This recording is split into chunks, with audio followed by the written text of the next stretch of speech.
আজকে দেখো বাজার থেকে কি কি নিয়ে এসছে। দেখো এগুলো হচ্ছে পুঁটি মাছ, সব কেটে নিয়ে এসছে, আমি বলেছি কেটে আনতে, কেটে নিয়ে এসছে। আর এখানে হচ্ছে এগুলো দেখো পাকাল মাছ, এগুলো কিন্তু সব দেশি মাছ, দেখো দেশি পাকাল। আর এর মধ্যে আছে দেখি কি মাছ, এটা এখন আমি দেখিনি। ও এর মধ্যে আছে দেখো গলদা চিংড়ি, বেশ বড় আছে। আর দেখো এগুলো সব কেটে নিয়ে এসছে, ঠিক আছে।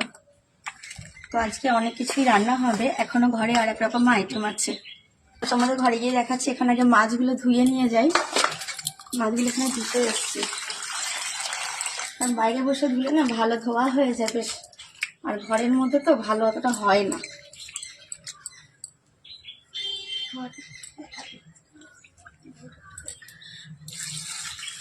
এখন কিন্তু সকালবেলা বেশ 9টা বাজে, খুব একটা বেলা হয় না, আজকে তো সকাল সকালই সব শুরু করে দিয়েছি,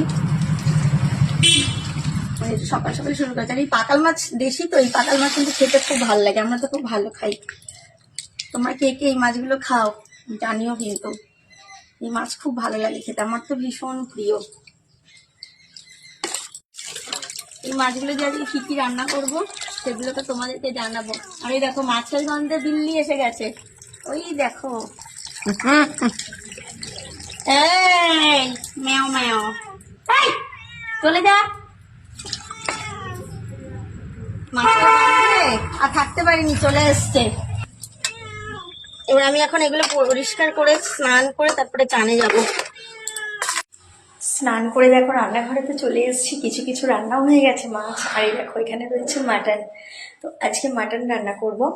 দেখো মাটনের এখানে সমস্ত মশলাগুলোকে গুছিয়ে নিয়েছি, এটাকে মাখিয়ে নেব। তো আজকে বেশ অনেক কিছুই রান্না বান্না হচ্ছে।